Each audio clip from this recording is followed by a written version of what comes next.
ঘোষের 10টি পুত্রের মধ্যে বড় পুত্র নবী, আর এই নবীকের পুত্র নাভা, নাভাকের পুত্র অম্বরীশ। এই অম্বরীশ একাদশী করেছিল। কি করেছিল? একাদশী। এখানে কে কে একাদশী করেন? এদিকে মায়েরা কে কে একাদশী করেন একটু হাত তুলে দেখি তো। এইটুকানি লোক, হ্যাঁ, একাদশীর বেলায় এইটুকানি। সকলকে একাদশী করার দরকার। 8 বছরের বাচ্চা থেকে 80 বছরের বুড়ো পর্যন্ত যদি কোনো শারীরিক কষ্ট না থাকে, একাদশী যদি না করা হয়, তবে একাদশীর দিনে যারা যে কোনো সেবা করে অন্ন, সেই অন্নে তারা পাপ ভক্ষণ করে। তাই সুতজি মহারাজ সনকাদি মুনিগণকে বলছেন এবং পরীক্ষিতকে সুখদেব মুনি এই একাদশীর মাহাত্ম্যের কথা শ্রবণ করালেন। একাদশীর কথা শ্রবণ করিয়েছেন যে একাদশীর দিনে পঞ্চশস্য বর্জিত। কি কি? ধান, জব, ভুট্টা, সরষা এবং ডাল। কোন প্রকারের ডাল চলবে না। ধান অর্থাৎ মুড়ি, চাল, এইসব দিয়ে যা কিছু হয় এসব চলবে না। দ্বিতীয় হচ্ছে গম।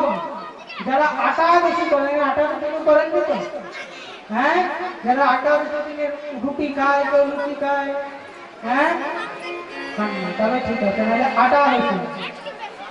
কখনো গম, ভুট্টা, জল্লা দিয়ে তৈরি হয়, এসব খাওয়া চলবে না। ডালিয়া টালিয়া সুজি ইত্যাদি চলবে না। ধান, গম, জব, ভুট্টা, সরিষা, সরিষার তেল মাখা পর্যন্ত চলবে না, স্পর্শ করা চলবে না। এতটুক পর্যন্ত বর্ণন করা রয়েছে, যদি সরিষার তেল দিয়ে গাভী দুগ্ধ দহন করা হয়, সেই দুগ্ধও বর্জিত রয়েছে। সেই ব্রাশ, যারা আমরা মুখ ধুই, সেই ব্রাশ করতে করতে যদি দাঁত থেকে রক্ত বেরিয়ে গেল, একাদশী হবে না। ফল আমান্ত করতে করতে যদি হাত কেটে গেল, একাদশী হবে না। এই জন্য একাদশীর দিনে এক নিষ্ঠতা ভাবে, এক মনে একাদশী করা উচিত এবং একাদশীর পরের দিন ঠিকভাবে পালন করা উচিত। শ্রী অম্বরীশজি মহারাজ একাদশীর পরের দিনে পালন করেছে। এবার পালনের সময় সঙ্গে সঙ্গে দেখতে পেল কি দুর্বাসাজি মহারাজ চলেছে। দুর্বাসা মুনি বললেন, যখন পালনের সময় এসেছেন এখানেই পালন গ্রহণ করবেন। তো পালন গ্রহণ করা বলাতেই দুর্বাসা মুনি বলল, ঠিক আছে, আমি স্নান করে আসি। এদিকে পালনের সময় চলে যাচ্ছে। এই পালনের সময় যাওয়ার জন্য দুর্বাসা মুনিকে না ডেকে পালনের সময় চলে গেলে কিন্তু একাদশীর ফল পাওয়া যায় না। এই জন্য যদি আপনি কোথাও বাইরে থাকেন, তো জগন্নাথ মহাপ্রভুর মহাপ্রসাদ নইলে যদি ঘরে থাকেন, তো অন্নভোগ গোবিন্দকে দেবেন। যদি গোবিন্দকে অন্নভোগ না দিয়ে থাকেন, তবে চিড়ে ভোগ দিয়ে পালন করতে পারেন। অম্বরীশজি মহারাজ দেখছেন, যদি অন্ন সেবা করে অতিথি অপরাধ হবে। ব্রাহ্মণগণের সঙ্গে বিবেচনা করে কি করলো? তুলসী পত্র এবং চরণামৃত নিয়ে পালন করলো। যখন এই খবর দুর্বাসা মুনি পেয়েছে, সঙ্গে সঙ্গে নিজের জটা ছিঁড়ে এক অসুরের নির্মাণ করলো, যাকে কৃত্যা বলা হয়। আর যখন সেই কৃত্যা তার দিকে অগ্রসর হয়েছে, সঙ্গে সঙ্গে ভগবানের সুদর্শন চক্র দিয়ে সেই কৃত্যাকে ছিন্নমস্ত টুকরো টুকরো করে ফেলেছে। সেখানেই কৃত্যার গোবিন্দায় নমো নমঃ, সেখানেই কৃত্যার মৃত্যু। এবারে কৃত্যাকে মেরে এবারে দুর্বাসার পেছনে লেগেছে মহারাজ সুদর্শন। ত্রিভুবনে ঠাই নেই। ব্রহ্মার কাছে গেল, বলে আমার কাছে কোনো যায় আসে না, হাই কমিশনার কে ভোলানাথ বলে যাও, বলে এখানেও কোনো ঠাই নেই। আর এবং মহারাজ ঠিকানায় যেতে হবে। সঙ্গে সঙ্গে ভগবানের চরণে পড়তে বলছে, আমিও পারবো না, ভক্ত থানে হয়েছে কৃপা। ভক্তের চরণে তুমি অপরাধ করেছ, ভক্তের কাছে ক্ষমা চাও।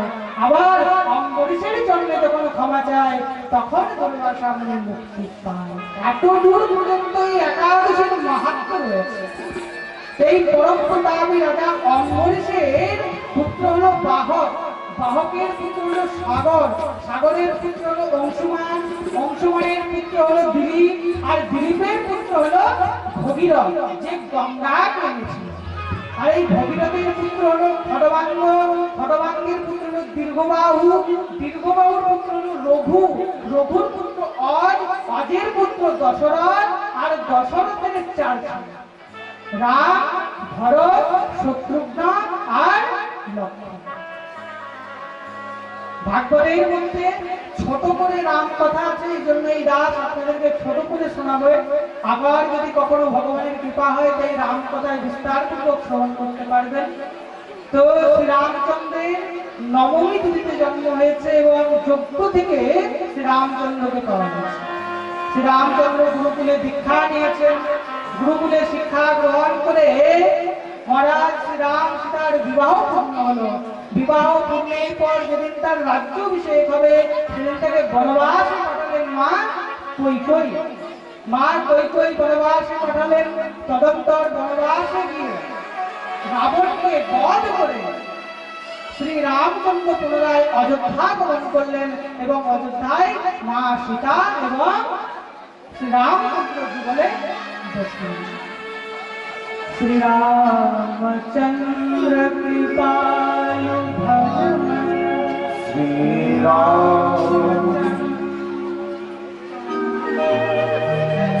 रामचंद्र के दिक्को आसन बসেছেন এবং সেই আসনে বসে স্তব করতে লাগলেন।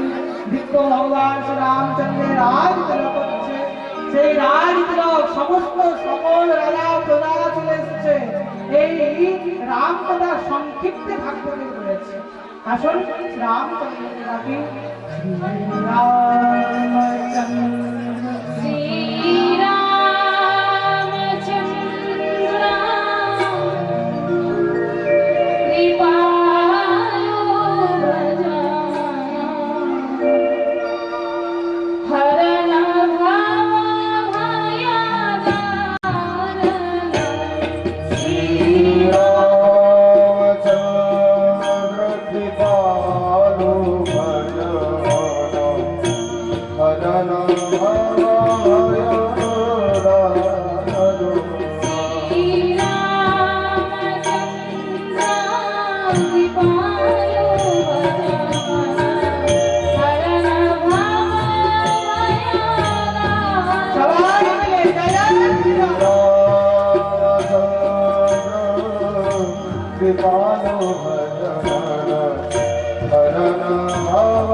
ভাগবতের মধ্যে রাম কথা সংক্ষিপ্ত ভাবে আছে, এই জন্য এই দাস আপনাদেরকেও রাম কথা সংক্ষিপ্ত শ্রবণ করাবেন।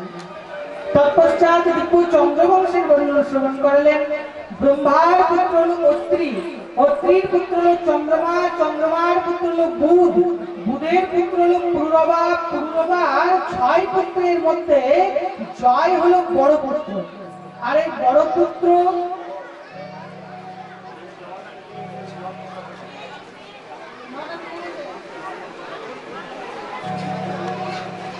সেই জয়, আর জয়ের পুত্র হলো আননা, আননের পুত্র এর 6টি, এর 6 পুত্রের মধ্যে যজাতি, যজাতির থেকে যদুবংশ নির্মাণ হলো।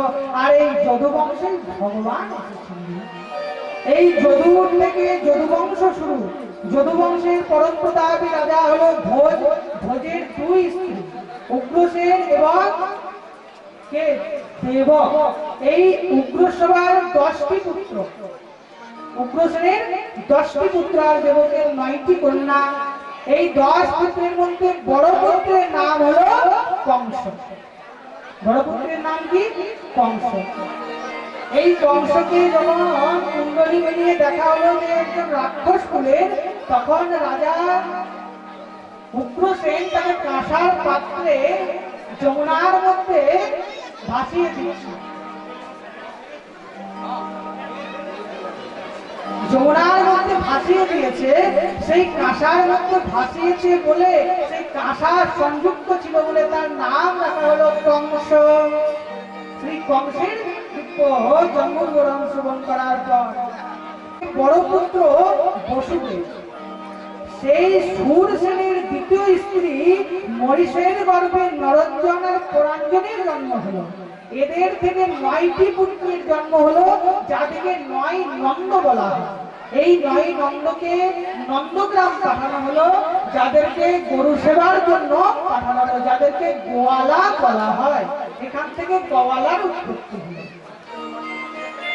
এই কংস তার বোন দৈবকী আর বসুদেবের বিবাহ দেওয়ার প্রস্তাব করলেন যে আমার বসুদেব তো ছোটকার বন্ধু, তো বসুদেবের সঙ্গে দৈবকীর বিবাহ দিয়ে দেবেন। মহারাজ বসুদেবের সঙ্গে দৈবকীর বিবাহ দান করেছেন। আর বিবাহ দিয়েই তাকে মহারাজ নিয়ে যাচ্ছেন। নিয়ে যেতে তাদেরকে নিয়ে যেতে সঙ্গে সঙ্গে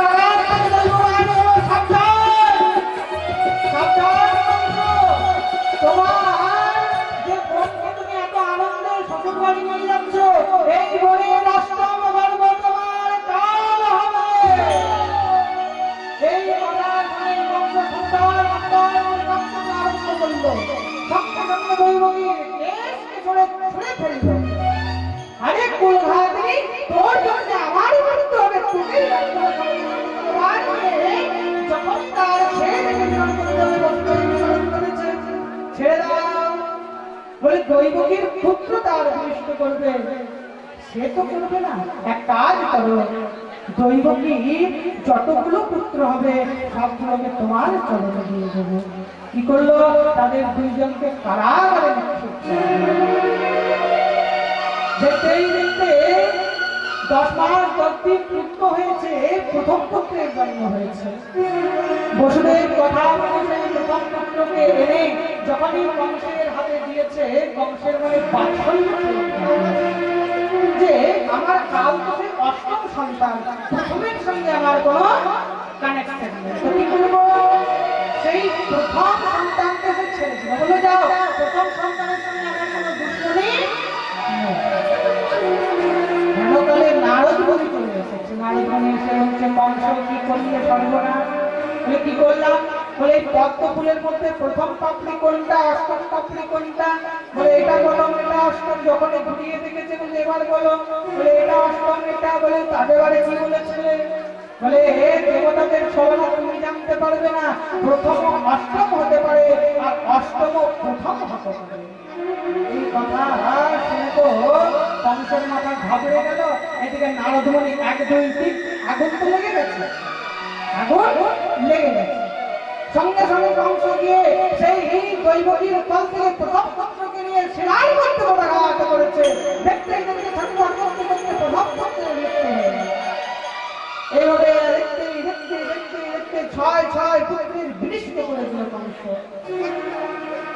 সপ্তম গর্ভে শেষ অবতার বলভদ্রজি মহারাজ গর্ভে এসেছে।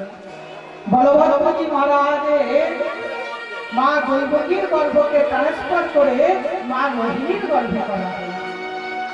আজ 3 থেকে 4 বছর আগে সায়েন্স এটা পাগল করত। এর আগে সায়েন্স এটা জানতো না। এক মায়ের গর্ভকে অন্যের গর্ভে ট্রান্সফার, এটা আগে সায়েন্স জানতো না। আজ এই কিছুদিন 4-5 বছর হলো, কিন্তু আজ আমাদের শাস্ত্র আজ থেকে কতদিন শ্রী ভগবান দৈবকীর গর্ভ থেকে রোহিণীর গর্ভে ট্রান্সফার করেছিল। তাকে বলরাম বলরামের জন্ম হয়েছে। দেখতে দেখতে সারা নক্ষত্র যখন অনুকূল হয়েছে, সমস্ত নক্ষত্র সমস্ত ত্রিভুবন যখন অনুকূল হয়েছে, দেখতে দেখতে সেই জন্মের সময় এসে গেছে। ভগবানের জন্ম কটায় হয়েছিল? কৃষ্ণ পক্ষকে অষ্টমী তিথি অর্ধরাত্রি বুধবার, কারাগ্রহে কংসকে ভয় কৃষ্ণ অবতার। কারাগ্রহে কংসকে ভয় কৃষ্ণ অবতার। কটায়? অর্ধরাত্রি বুধবার। অর্ধরাত্রি মানে রাত 12টা। আস্তে আস্তে ভগবান এবার জন্মগ্রহণ করবে। 12টা বাজতে মাত্র আর 5 মিনিট বাকি। মাত্র 5 মিনিট বাকি। একটু বিলম্বেই ভগবান আসছেন। আর একটু, আর মাত্র 5 মিনিট। এখনো 12টা বাজেনি। মহারাজ আর আস্তে আস্তে 12টা বাজতে 56 মিনিট বাকি। এই এলো বলে, এই এলো বলে, এই এলো বলে দেখতেই দেখতে মহারাজ দিব্য ভগবান চতুর্ভুজের যখনই 12টা বেজেছে, দিব্য ভগবান চতুর্ভুজ করে জন্মগ্রহণ করেছেন। তমদ্ভুত বালকম ভুজেক্ষণম চতুর্ভুজম চন্দ্র দদায় দায় বন্ধুবন্ধ লক্ষণম জলসোমস্তবম পিতাম্বর ছান্দ্রপয়োগতো। আর কিছুক্ষণের মধ্যেই ভগবান জন্ম নিয়ে চতুরাঙ্গ ধারণ করেছে। বাবা বসুদেব নিজের সকল অলঙ্কার আস্তে আস্তে খুলে যাচ্ছে। যেসব তড়িঘড়ি ছিল সেসব খুলে ভগবানকে মাথার মধ্যে নিয়ে আনতে শুরু করেছে। এসে নন্দ ভবনে এনেছে। নন্দ ভবনে এনে আজ নন্দ উৎসব আরম্ভ হয়েছে। নন্দ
भयो जय हो नंद लाल की